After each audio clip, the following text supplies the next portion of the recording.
Sooner Scoop HD.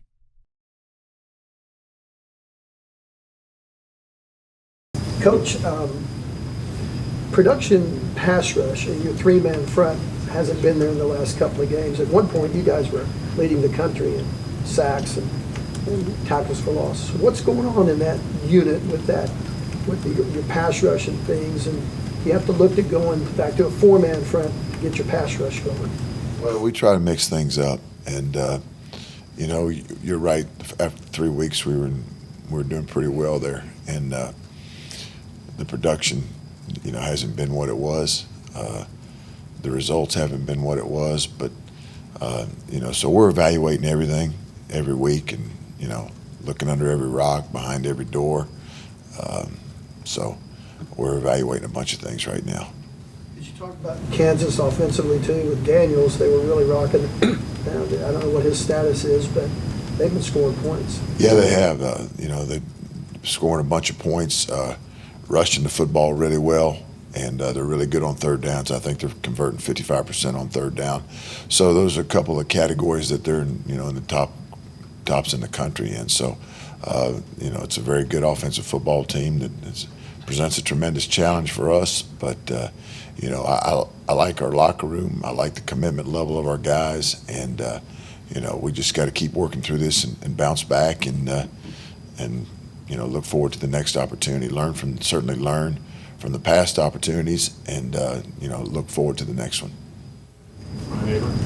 Yeah, Ted, you talk about looking under every rock and behind every door. Is part of that giving younger players a chance when maybe what you've seen in practice hasn't, necessarily, I don't know, warranted is the right word, but do you got to push them along a little bit further? And how do you balance that, what you see during the week with, what's going on? Sure. We push everybody hard, including ourselves as coaches. And to your point, we watch every snap of practice, every detail of practice, and we make decisions based on who we think gives us the best chance to win. And at the same time, we have been playing. We did play a good bit of guys on defense, last Saturday. So, every day we evaluate everything, and again, as coaches, go back and make decisions based on what we see on the practice field. So when guys earn those reps, and certainly a lot of them have, we give them to them, and challenge everybody, including ourselves, to get better. A quick follow-up to that was Kip for the first time on Saturday.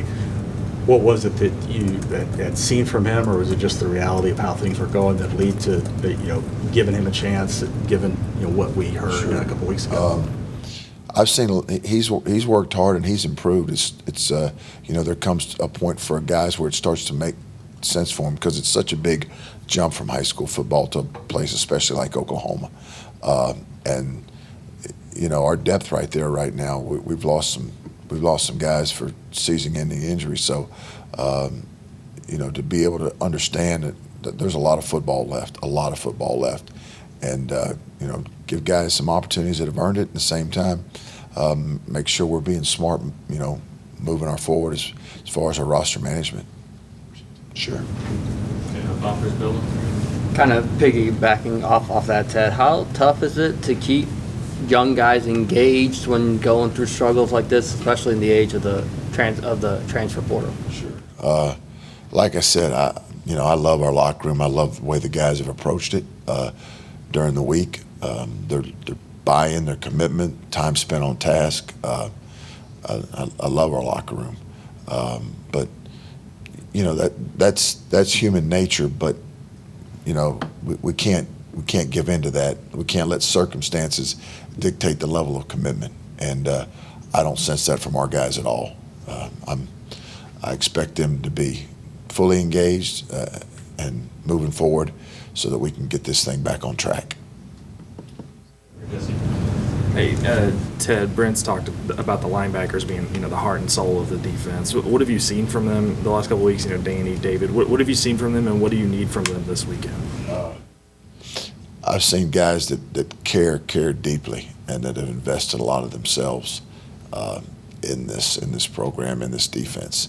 At the same time, I mean, we all got to do better. But I believe in those guys, and I value them and certainly respect them, their commitment, their work ethic. And you know, we played some good football early on, and you know, like I said, for whatever reason, we've gotten off track, and you know, got to find a way to get it back on track. And certainly counting on them for their not just their performance, but their leadership as well. And I don't have one doubt about the direction that those men are moving. Piggybacking on Bob's question, you've been at this a long time in this game. Where does buy-in begin to get tested when things are going like they are right now within a team? Yeah, human nature. When you have struggles, human nature is to doubt. But again, go back to mental toughness, stick-to-itiveness, all of the commitment, the things that this game is not an easy game. And certainly because of the amount of time and effort that you put into it for just a few moments of playing time. You look, if you figured it all up, the amount of preparation time throughout the season per minute on the field, it would blow you away. But that's human nature. But our guys aren't trained that way. That's not how they think. And, you know, I believe in our guys fully, and I know we're going to get this thing back on track. You had Woody in sort of a new spot. He had a productive performance. What did you make of that, getting to see the film, and then in a larger sense, when a defense is playing the way it is, what do you need from your older guys, your top players, to keep things together? Well, we need it from everybody, coaches, players. We need everybody's best, and certainly our older, more experienced, better, you know, more productive players have to play well for us in order to have a chance to win, and just like we all do, you know, we all got to do better. So. But it's not one thing or one item, or it's all of us, and it's everything. So that's it. With Woody's performance in that role, what did you see on tape? Woody did some good things, made some plays for us, made some big stops. But Woody did a good job. Woody's a guy that cares tremendously, and I have a lot of respect for him. Coach, you mentioned the depleted depth, just to guys that have kind of been lost through the year. Saturday, Brent mentioned that the team maybe just looked a little bit tired. How much of that do you chalk up defensively to just the depleted depth versus is there something during the week that you guys have to look at to have them fresher on Saturdays? Well, again, we look at everything. You know, every piece of data we get, every step of every practice. So we look at everything and, you know, make decisions moving forward. But certainly, you know, and part of it is that we got to get off the field on third down. If we want to play less, we got to get off the field on third down. And when we have opportunities to do that, we got to take advantage of them and get off the field. Because if you look at what's happened when we haven't on third down, it's resulted in points for the opposition a lot, way too much this season. So we've got to do a better job there to get off the field, to cut down on the reps. Ted, how would, at the midway point of the season, how would you grade the defensive line play so far? What are some of the good things you've seen, and what are some of the areas where you'd like to see more improvement out of that group? Well, you know, it's almost like our defense. It's the first three games and the last three games. But you know, there was a lot of production early from those guys, and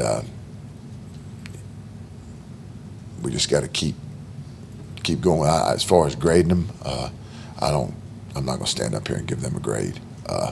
We all got to get better, and you know, the incremental, consistent improvement. That's what we're measured by, and so we got a long way to go, and a short time to get there. So we got to get better. But I love the leadership from that group. I'm very impressed and thankful for that. Yeah. Coach, I'm curious about C.J. Colden's development. He made some plays against Texas. I know he put a lot of good stuff on tape and a long career at Wyoming. Are we going to see him more out there, or was it more of an idea him getting playing time because Woody changed positions for the game, or how's that kind of progressing? Well, it had both of them had something to do with it, and a guy that transferred in here and took advantage of his opportunities the other day. So he's earned that. He's earned more and put himself in a position to get more opportunities, and need to continue to see him develop and grow and get better. Sooner Scoop HD.